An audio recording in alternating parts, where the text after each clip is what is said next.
I was on Sadamisaki now, the long peninsula which juts westwards into the sea like an exposed spine, dividing the Pacific Ocean from the inland sea, and comes to within a few kilometers of touching Kyushu. Bathed and shaved, fattened on fish, my jacket zipped to the chin against the night wind, I walked into the darkness above the waves along the coast road to Shionashi, where the peninsula narrowed to less than a kilometer. There I crossed from the Pacific to the inland sea and drank hot tea in the harbor of Mitsukue. I made my bed on a bench in the bus station, and in the night the door rattled in its loose frame until I jammed it shut with a piece of cardboard. Dawn came in pinks and yellows, and I was out of Mitsukue before sunrise, past a group of children waiting for the school bus, and into the thick scrub of squat evergreens which covered the steep hillsides. The peninsula broke up into a fractal of sub-peninsulas, and the wind ripped the surface of the inland sea into raw denim. I walked through villages where I didn't see a single soul, through acrid plumes of trash fires, and through other villages where the few people looked right through my drab clothes and dusty rucksack. I thought of the gods of retaining walls and shrubs and traffic mirrors, of orange trees and mailboxes, of earthworms and gnarly roots, and you could spend a lifetime on Sadamisaki, here at the end of the world, walking every last one of its bridle ways and ruts and hollowways, growing minuscule mikan in the vicious wind. And I may have been 38 years old and feeling 50, but I still wanted to know everything, and I still wanted to be everywhere, and at the turn of the Kozaki, I realized I would have to walk until I died, and what was walking anyway? And in the spring sun, past pink clouds of plum blossom, I turned towards Misaki, and the last of all the roads to Sada. Where the Melody Line terminated at the ferry port, a lone restaurant was open in the dead hours between lunch and dinner, and I sat and trembled. I dipped sea bream and whitebait and salmon eggs into a mixture of soy sauce and raw egg yolk, a lunch fit for a sea god, which I wasn't, and walked into the cold glow of the late afternoon for the last time. I could see the mauve hills of Kyushu across the strait now, the eroded molar of Mount Futago to the northwest, and the foothills of Mount Sobo to the southwest.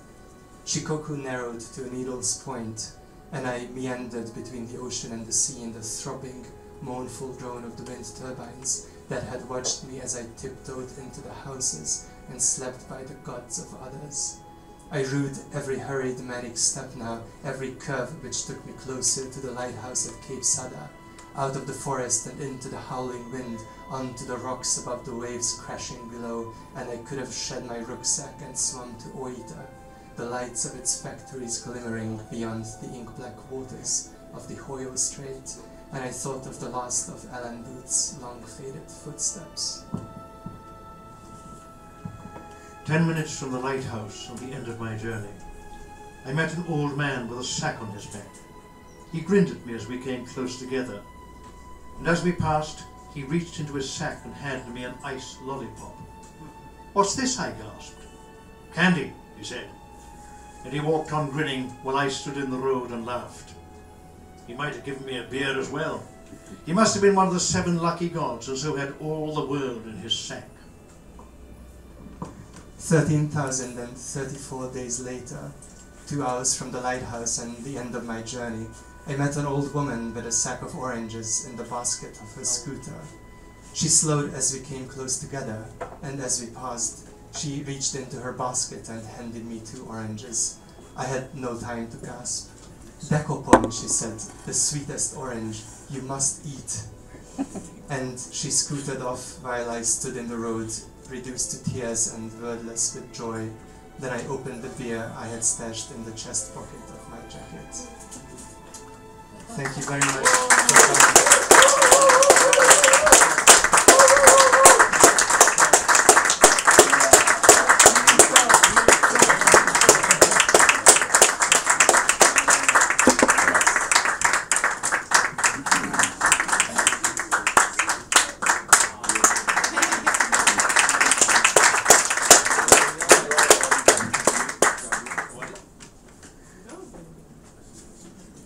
book, dude. Hold it up. We got the cameras going. Hold it up. There we go. There it is. And it has a beautiful map in the middle, which was hand-painted.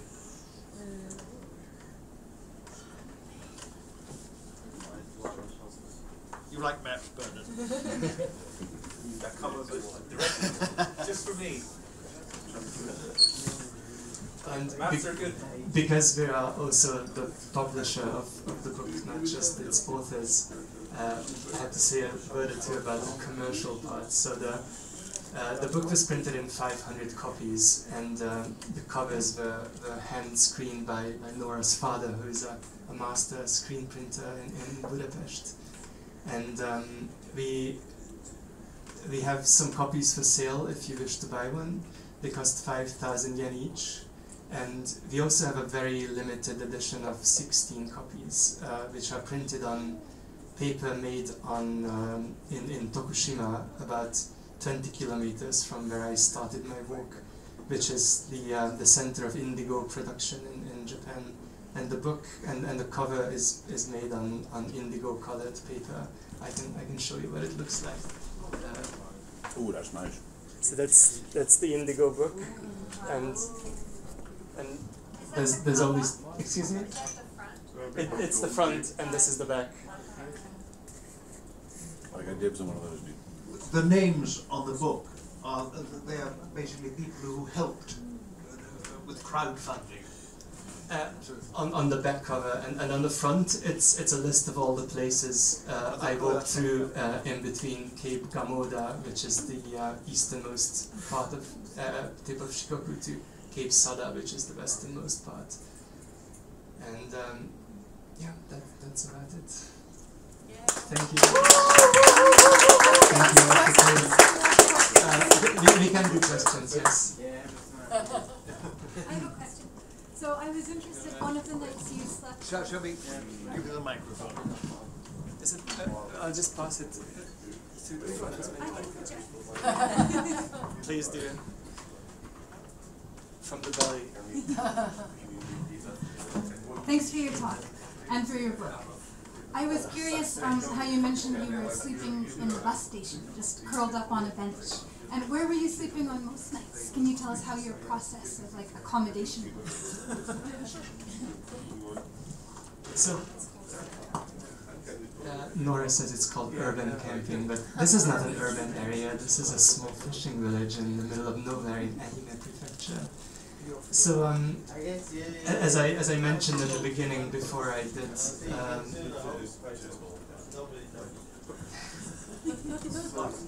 Okay. Thanks for coming. Thank you so much for coming.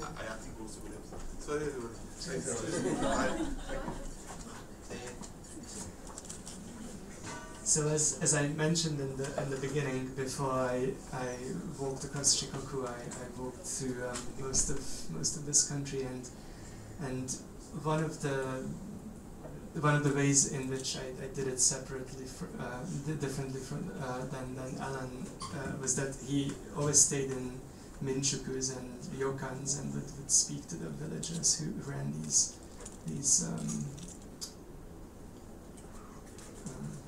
establishments. Whereas very early on my long walk from Kagoshima to Nemuro, I decided that I would never stay in formal accommodation unless somebody invited me, which that gentleman over there did once in Hakodate. He was walking the opposite way, and he sneaked me into his hotel room in a... And your brother. And my brother. It was so that was a pretty epic night, man. That was awesome. That night I slept on the floor of a Toyoko Inn. But on most nights I slept in parks and shrines and temples and by the sea, and at first I did this because I had no money, but then over time I realized that this brought an added degree of freedom to my walk, because I could just walk into the night long past the hours when anybody at a minshuku would take me, which I think is 7 o'clock sharp. And I have a preference for walking at night. Most days I walk until midnight, and long hours are in complete darkness. And then I realized like I could never walk this way if I had to call ahead to Minchuku, and then they would accept me. So mostly I sleep on the porches of shrines, or in cities. I sleep in parks. And as you do this, you become very good at it. So at this point, that if you drop me at any point in Japan, I could probably find a nice, quiet, dry place to sleep in the space of 5 minutes. And I just wanted to say that this is very different to walking in other parts of the world, because before I walked across Japan, I walked from Hamadan in western Iran across the Zagros mountains into Erbil in northern Iraq, which is of course the Islamic world. And there's a great tradition of putting people up who walk into a village. People will come out of their houses and invite you in for dinner and give you a mattress to sleep on before they ask what your name is or where you come from or whatever you happen to be doing in that little village in the mountains of Iran in the late afternoon. So it took me a month to cross those mountains between Iran and Iraq. And I did carry a tent, but I never used it once, because every night somebody would put me up in their house. And this is a custom I had read about, but coming from Europe, I found it very hard to believe, but it worked exactly as I had read, as I think Joanne there could also describe, because she was also in these areas. So you do get very good at finding. How did you do it in the houses? Oh well, there are some empty houses. There are many empty houses, and most of them have their doors open.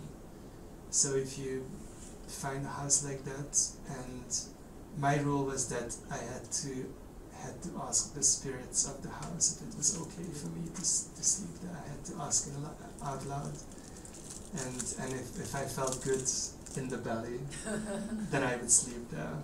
Did the spirits ever say no? Sometimes they suggested that I sleep elsewhere. and I think this is very different to how you sleep in Northern Europe, which maybe Nora can tell us about. Well, in Scandinavia you have every man's right, so that's a big difference. You may camp outside, or set up a tent, or sleep outside, wherever, if you are not sleeping in close proximity to buildings, which proved to be a problem for me a couple of times. So I engaged in some illegal activities, sleeping in the gardens of abandoned summer houses, or sleeping actually in medieval ruins, because I needed a shelter from the wind. So in Scandinavia that was very, very different. People just assume that if you don't ask for help explicitly, then you're doing just fine and you know what you are doing. So nobody ever asked me, what in my right mind am I doing in the middle of a snowfield in the middle of July, or why I'm walking near the highway in Finland, or what am I looking for when I look for an accommodation. So I slept in campgrounds, and then in some bus stops and bird watching towers, for example. Or I just set up a tent wherever I just found a spot. So yeah, there is another freedom to that when you don't plan, that's true. But that's universal.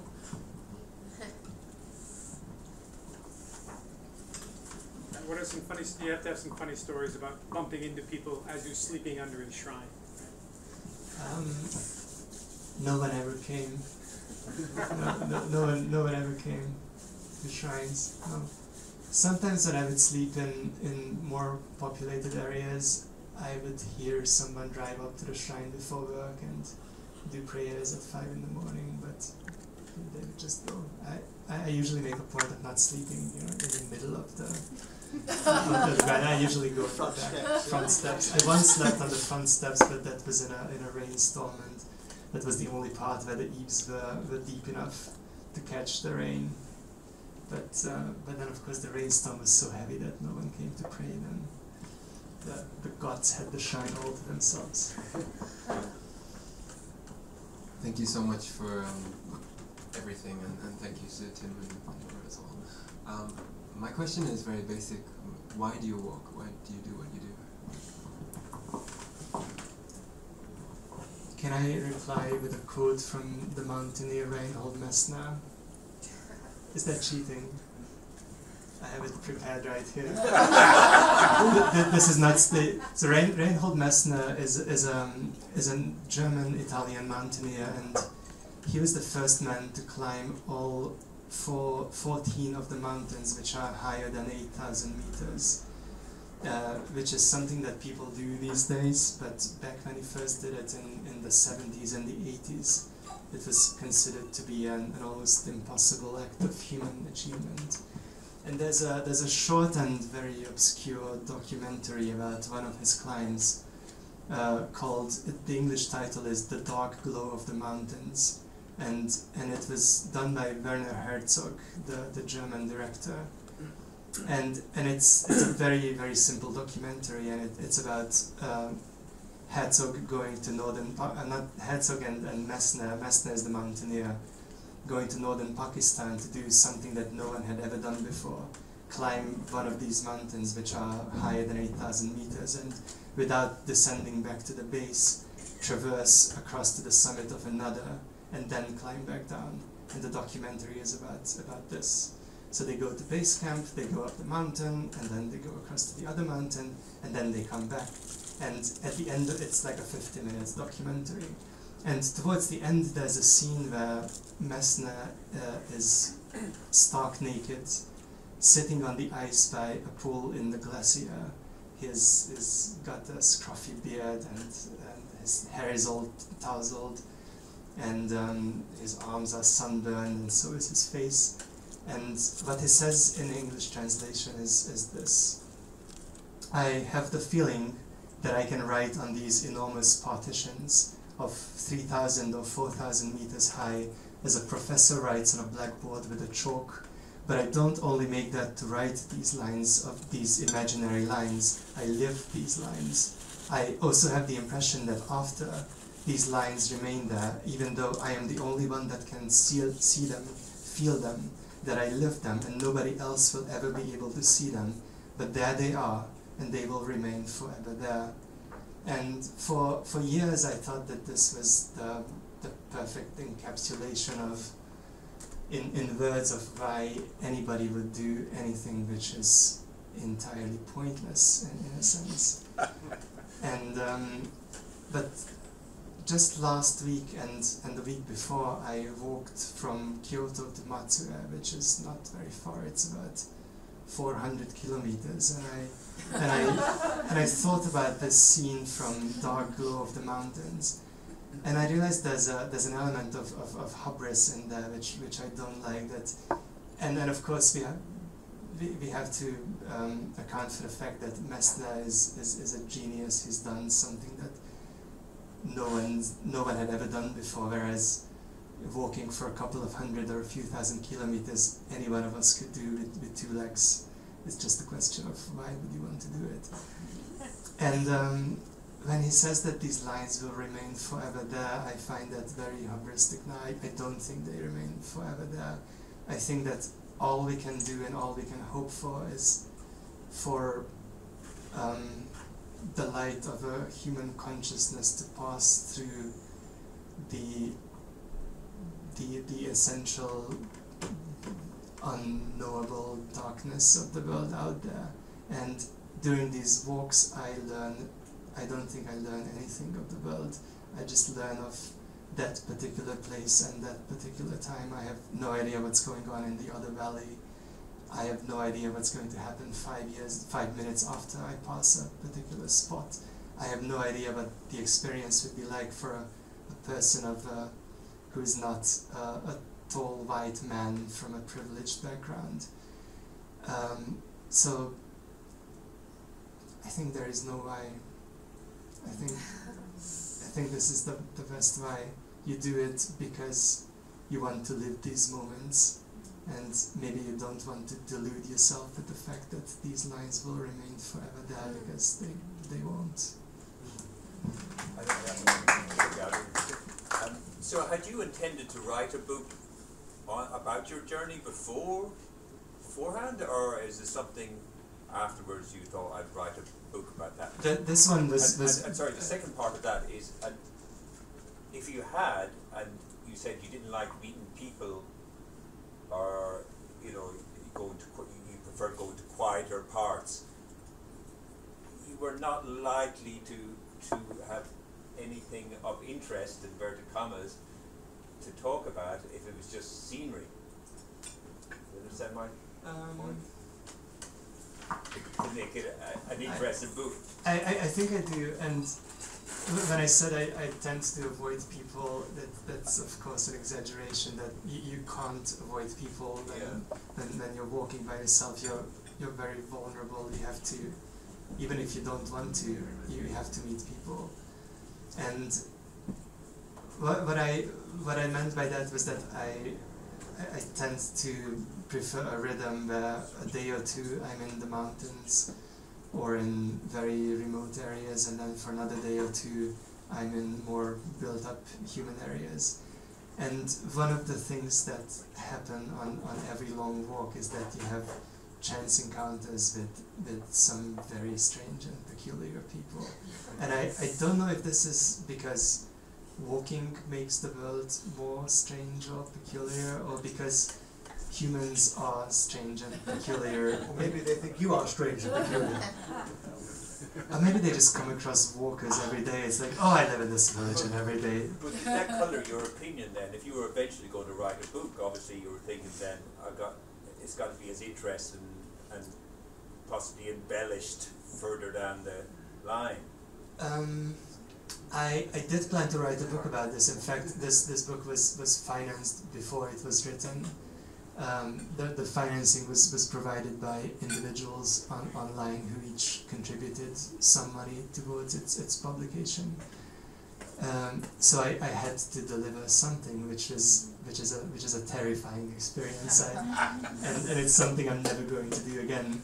That people give you, at some point you are with a large vat of money in your hands without having walked a single step and without having written a single word. And even after you walk it, you're like, why would anyone read anything about it? It's just a white guy walking in a foreign country. And that for 1 month, this is why I went to Tbilisi to write it, because I don't know anybody there. It seemed like as good place to write a book as any. And it took me about a week to get past this mindset that nobody would ever read this. So it was planned, and the route was planned as well, because I followed in Alan Booth's footsteps. So even if you don't want to meet people, you will, and they will most likely be very interesting. But I think Alan in his walks made a point to meet as many people as he could. Yeah. But you know more about that than I do. Well, Alan talked about, in the Road Society, he talks about John Hillaby? Yeah. Right. Yeah. Actually, it was the Journey Through Britain. He makes the remark that in doing the Royal Society, he wanted to meet as many Japanese people as possible, because he said the only interesting encounter John Hillaby had in his book was his encounter with Offa's Dyke, which is the dike between Wales and England. So like as a structure, not as a... Offa was the king of Mercia, one of the Anglo-Saxon kingdoms. But again, for example, one of my favourite English poets is Edward Thomas, who was killed in the First World War. And he was very much a rather solitary wanderer, and yet he wrote some of the most beautiful and musical poetry about it. So I think you have two choices. I don't necessarily think one is necessarily better than the other. You can be a solitary, or you can enjoy yourself meeting as many people as you want to. But Alan specifically did set out because he wanted to one of Alan's desires in writing the Roads to Saturn was to simply get rid of all the business about the Japanese people being so different from everybody else, and to actually meet some ordinary Japanese people, as opposed to sort of myths about Japanese people. And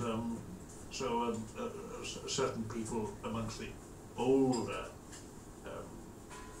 Western writers in Japan were not very pleased with the Roads to Saturn because he shattered all their myths.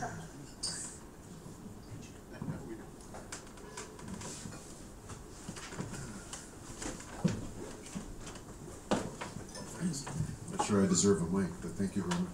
This is a question I've also asked John, who also walked the length of Japan. And it's maybe a bit overly sentimental, maybe a bit overly metaphysical, but in your walk across Shikoku, did you ever sense the presence of Alan Booth? I drank his beer many times, and particularly in this last scene which we read together, where it took me months to arrive at the final version of that sentence where I wrote, I was reduced to tears and wordless with joy. And when I say wordless, in reality that meant I was screaming out loud, no words. Just saying that, oh, you bastard. I could very much feel his presence, even though of course I never met him. I was 12 when he passed away. But there were several other places too. For instance, there's a house that I go to in a small town called Ozu in Ehime Prefecture. It was built. The scene is described in the book, and Alan also wrote about this particular house, and I spent an hour there, just sitting on the porch and just watching the garden. And there I also very much felt his presence. Maybe it's got to do with the mindset you're in when you're walking. You're just you become a teenager basically. You're very susceptible to great swings of emotion. And it does sound ridiculous talking about this in a modern urban context. We're not supposed to talk about ghosts, but there and then it's the most real thing in the world. How about you? I never felt the presence of Alan Booth. Well, I'm a permanent teenager, so I don't really feel the difference, I'm sorry to say. No, of course, yeah, it's exactly like that. For an hour you are laughing about everything, and the world is beautiful, and everything is alright, and people are also beautiful. People are very beautiful to me. I tend to avoid them, especially when I'm walking. But then everything becomes terrible, and it's just Sturm und Drang. So there is this turmoil, and everything represents this turmoil, the landscape, and what's inside, that's outside as well. And you could just walk through snowstorms and hail and whatever, and everything is terrible, and you just want to stop and just roll in the mud and cry all day long, and then it just passes and everything is alright again. So. Any more questions? I have just a quick one. What's on your wish list for the next walk? Baku to Sochi, across the southern Caucasus. I've been thinking about that for a long time. I did not think that through, just popped out of my head. Sorry, one question. I mean, you're walking through this nature in the mountains because you want to escape from people, but is there something about nature and you in this or not? I don't think I want to escape from people, no, and even when I'm not with people, I am walking on roads and buying hot drinks from vending machines. and in some sense that's a similar act of human caring than what you would get in the Islamic world, where people would invite you into their homes. It's just that here that act of invitation is given over to the machines and the crews who laid those perfect stretches of asphalt in the abandoned villages. You have to pay for it though. True. So the nature? I think as Laura would put it, the romantically inclined person sees themselves in the landscape, and the landscape reflects you, and you reflect the landscape. So when you're walking in a snowstorm, that has an effect on you, and when it's a bright sunny day, that does too. I don't think that's much of an answer. I'm sorry.